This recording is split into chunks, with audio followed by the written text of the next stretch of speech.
नमस्कार, स्वागत आपका हमारे खास प्रोग्राम में और मैं हूं पूनम शर्मा। क्या आप जानते हैं देश के प्रधानमंत्री सोशल मीडिया पर जितने एक्टिव हैं उससे ज्यादा पॉपुलर भी हैं और ये बात कम ही लोगों को पता होगी कि प्रधानमंत्री के बाद दूसरे नंबर पर राजस्थान के मुख्यमंत्री का नाम आता है और इसीलिए बतौर विपक्ष कांग्रेस ने भाजपा सरकार के खिलाफ सड़कों पर तो मोर्चा खोल ही रखा है, साथ ही सोशल साइट्स के जरिए भी अब वो एक्टिव हो गई है। इसीलिए आज हम अपनी रिपोर्ट में प्रदेश कांग्रेस के 5 टॉप नेताओं की फेसबुक और ट्विटर जैसे सोशल साइट्स पर मौजूदगी के जरिए उनका रिपोर्ट कार्ड दिखाएंगे। लेकिन सबसे पहले बात करेंगे सरकार की स्कूलों को मर्ज करने की मंशा की, क्योंकि अगर स्कूल मर्ज करने से अगर बेहतर शिक्षा ही होती तो क्यों बच्चा सड़कों पर उतरता। और बच्चों ने सरकार को यह भी साफ कर दिया है कि हमें मर्ज नहीं शिक्षा दो।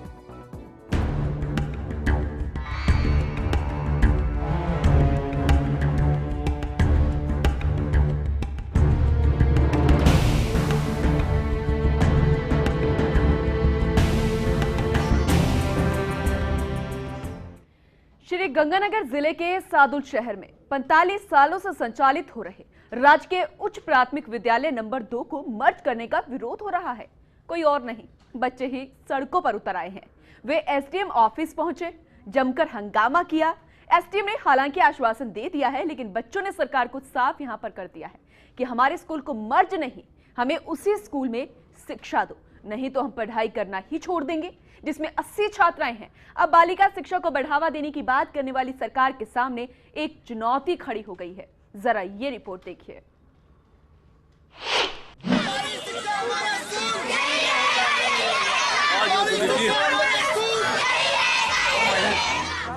हमारा स्कूल नहीं खुला तो पढ़ाई करना ही बंद कर देंगे, नए स्कूल हरगिज नहीं जाएंगे। अब ऐसा ये बच्चे आखिर क्यों कह रहे हैं? आखिर क्या मजबूरी है इनकी जो ये स्कूल जाना नहीं चाहते, पढ़ना नहीं चाहते? और ऐसा भी नहीं है कि ये बच्चे पढ़ना ही नहीं चाहते, लेकिन 45 साल से चलने वाला जब इनका स्कूल एकाएक बंद कर दिया जाए और इन्हें किसी दूसरे संचालित स्कूल में मर्ज कर दिया जाए जो इनके घर से कोसों दूर हो, तो इनका रोष भी स्वाभाविक है। दरअसल राज्य सरकार की ओर से श्री गंगानगर के सादुल शहर के वार्ड नंबर 18 में करीब 45 सालों से संचालित हो रहे राजकीय उच्च प्राथमिक विद्यालय नंबर 2 को मर्ज करने के आदेश दे दिए गए और इसके विरोध में बुधवार को स्कूल के बच्चे सड़कों पर उतर आए, प्रदर्शन करते हुए एसडीएम कार्यालय पहुंचे। बच्चों के साथ जनप्रतिनिधियों और अभिभावकों ने भी जुलूस निकाला। बच्चों ने नारेबाजी करते हुए कह दिया कि यदि स्कूल को मर्ज कर दिया गया तो वे आगे की पढ़ाई नहीं करेंगे।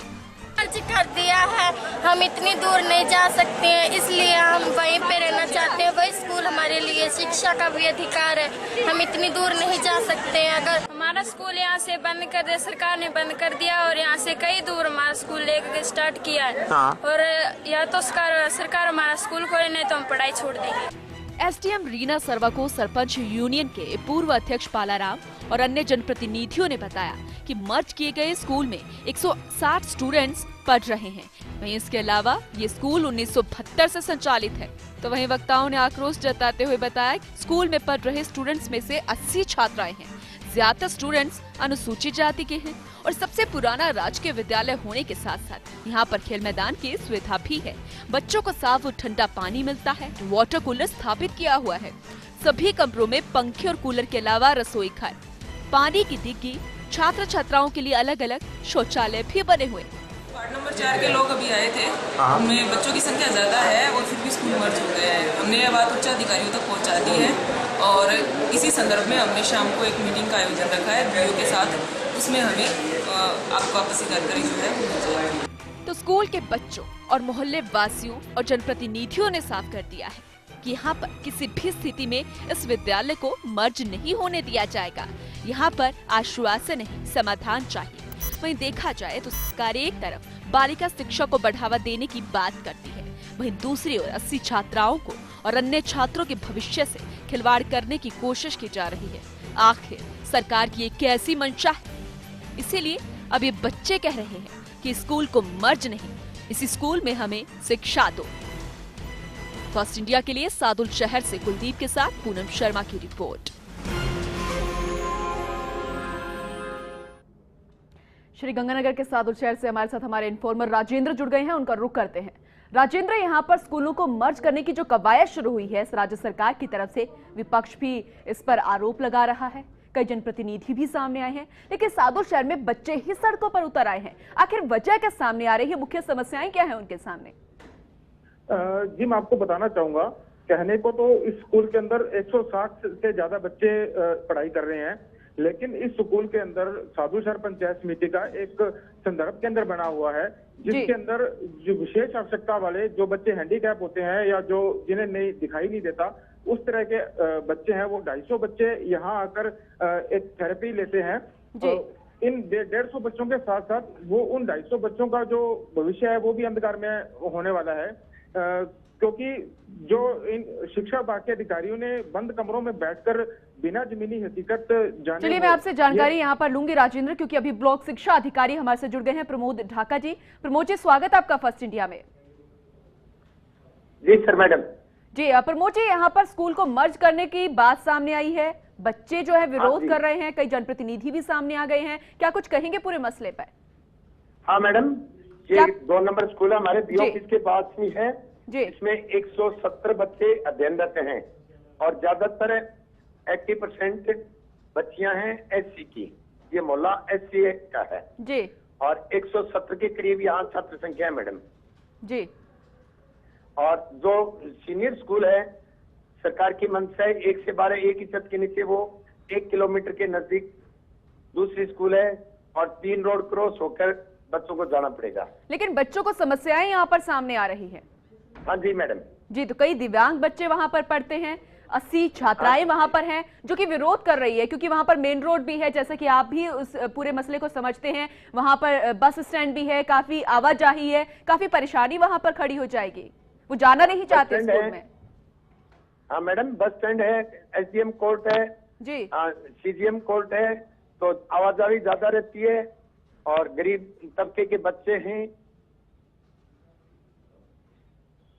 जी। तो ऐसे में समस्या का समाधान कैसे निकाला जाएगा?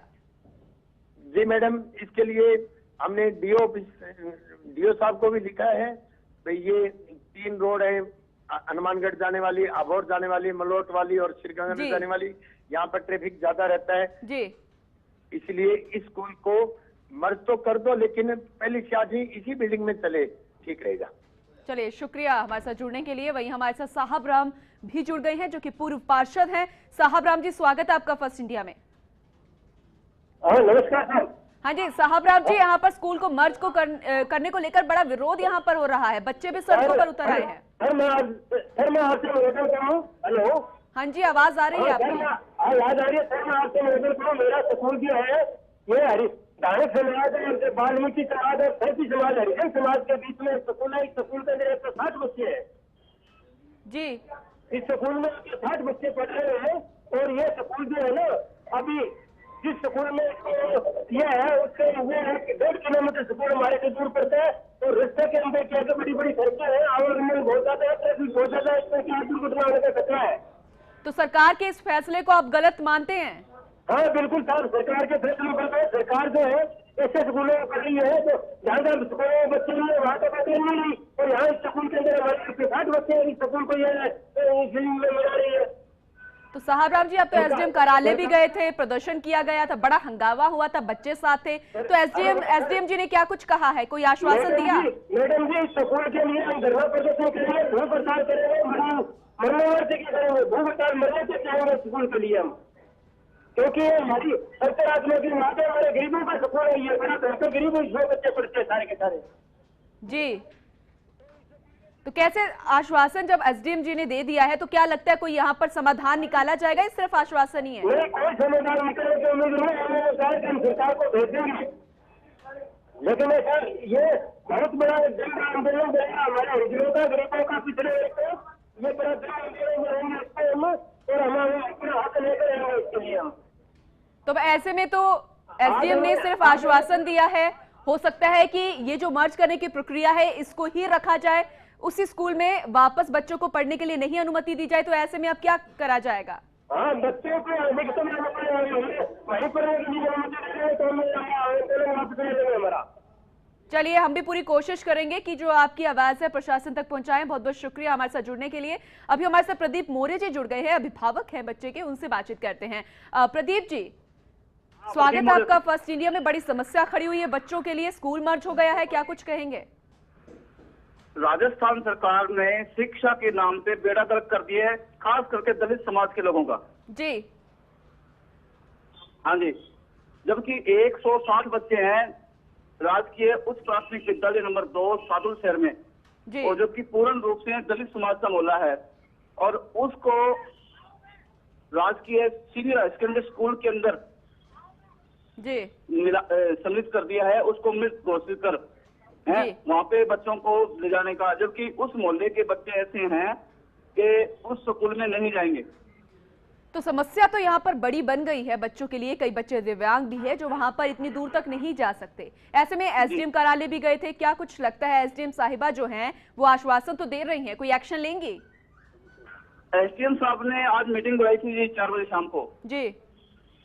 कभी हम सीएम साहब को रिपोर्ट भेजेंगे, कलेक्टर साहब को भेजेंगे, शिक्षा मंत्री को भेजेंगे। हमें वायदे नहीं, काम चाहिए। यदि स्कूल चालू नहीं हुआ तो हम उग्र आंदोलन करेंगे। तो ऐसे में बच्चों की जो पढ़ाई है उस पर भी खासा प्रभाव तो पड़ेगा। मांगे तो आपकी जायज है और हम भी उम्मीद करते हैं कि जो आपकी मांगे हैं उस पर सुनवाई हो और एक्शन लिया जाए, लेकिन बच्चों की पढ़ाइयों पर जो है खासा प्रभाव पड़ने वाला है। ऐसे में बच्चे ही सड़कों पर उतर जाएंगे, प्रदर्शन करेंगे, तो पढ़ाई कौन करेगा?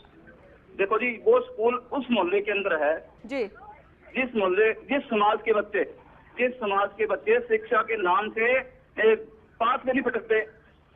जी जैसे उदाहरण दूं आपको, साथी समाज के लोग ये जो अपने कचरा वगैरह चुकते हैं ना सड़कों पे, हाँ जी, उस समाज के उस जाति के लोग रहते हैं, कुंतिया जाति के लोग रहते हैं, वाल्मीकि समाज के लोग रहते हैं उस वार्ड के अंदर। और लगभग हमने पूरी मेहनत के साथ में अध्यापकों के साथ मिलकर बच्चों का एडमिशन करवाया। मैं सोशल वर्क करूँ जी, अम्बेडकर से बिलोंग करता हूँ जी। हाँ जी। तो ऐसे में किससे उम्मीद आपको लग रही है कि यहाँ पर कौन अब आपकी सुनवाई करेगा? हमारी सुनवाई तो जी भगवान ही कर सकता है, और तो किसी दम है नहीं। तो क्या आप किसी से पास जाकर बातचीत अपनी नहीं रखेंगे, अपनी समस्या नहीं रखेंगे? किसी जनप्रतिनिधि के पास जाएंगे आप, या फिर सरकार के किसी नुमाइंदे के पास आप जाएंगे? हमने विधायक को फैक्स कर दिया आज, और कलेक्टर साहब के पास कल जाएंगे जी, कलेक्टर साहब से मिलेंगे। हम किसी भी सूरत में वो सामान उठाने नहीं देंगे स्कूल में से। चलिए, हम भी उम्मीद करते हैं जो आपकी मांगे हैं उस पर सुनवाई हो, जल्द से जल्द एक्शन हो। बहुत बहुत शुक्रिया प्रदीप जी फर्स्ट इंडिया से जुड़ने के लिए। तो बड़ी परेशानी इनके सामने आन खड़ी है, कोई समस्या का समाधान सामने नहीं है, ना ही कोई समस्याएं सुन रहे हैं। हमारे साथ हमारे संवाददाता राजेंद्र भी जुड़े हुए हैं, उनका भी रुख करते हैं। राजेंद्र, आपने भी सुना पूरी बात, बड़ा गुस्सा यहाँ पर इन लोगों के सामने है, गुस्सा देखने को मिल रहा है, परेशानी सामने खड़ी है, लेकिन समाधान कहीं पर नहीं है। क्या लगता है कैसे यहाँ पर समाधान निकल पाएगा? जी बिल्कुल, दरअसल लोगों के अंदर जो भावनाएं हैं वो ये है कि एक तो ये दलित समाज के बच्चे हैं, दूसरा कि उस जहां दूसरा स्कूल में मर्ज किया गया है वहां ट्रैफिक बहुत है, उस जाने के अंदर बच्चों को कोई भी दुर्घटना का शिकार हो सकते हैं। और सबसे बड़ी बात यह है कि जो इस 160 बच्चों के अंदर 80 से ज्यादा बच्चियां हैं वो शिक्षा ग्रहण कर रही हैं, और आए दिन ये लोग टीवी के अंदर, अखबारों के अंदर बच्चियों के साथ जो दुर्व्यवहार हो रहा है उस चीज से ज्यादा घबराए हुए हैं कि मोहल्ले से निकलकर बच्चियों को दूसरे स्कूल के अंदर जाना पड़ेगा। तो बिल्कुल कोसों दूर जाना पड़ेगा। दूसरी तरफ राजेंद्र, ये भी बात सामने आ रही है कि बालिका शिक्षा को बढ़ावा देने की बात सरकार जोर शोर से करती है, पुरजोर तरीके से यहाँ पर करती है, लेकिन ऐसे में जब बच्चियां घर बैठ जाएंगी, पढ़ाई करने से कतराएंगी, तो कैसे चलेगा, कैसे शिक्षा को बढ़ावा मिलेगा? ये चुनौती भी सरकार के सामने आ खड़ी है। जल्द से जल्द इस समस्या का समाधान होना बेहद जरूरी हो गया है। बहुत बहुत शुक्रिया राजेंद्र तमाम जानकारी देने के लिए। चलिए फिलहाल वक्त एक छोटे से ब्रेक है, लेकिन कहीं मत जाइएगा, क्योंकि ब्रेक के बाद हम बात करने वाले हैं कांग्रेस की, कि कांग्रेस एट सोशल मीडिया कैसे एक्टिव रहती है। एक छोटे से ब्रेक के बाद।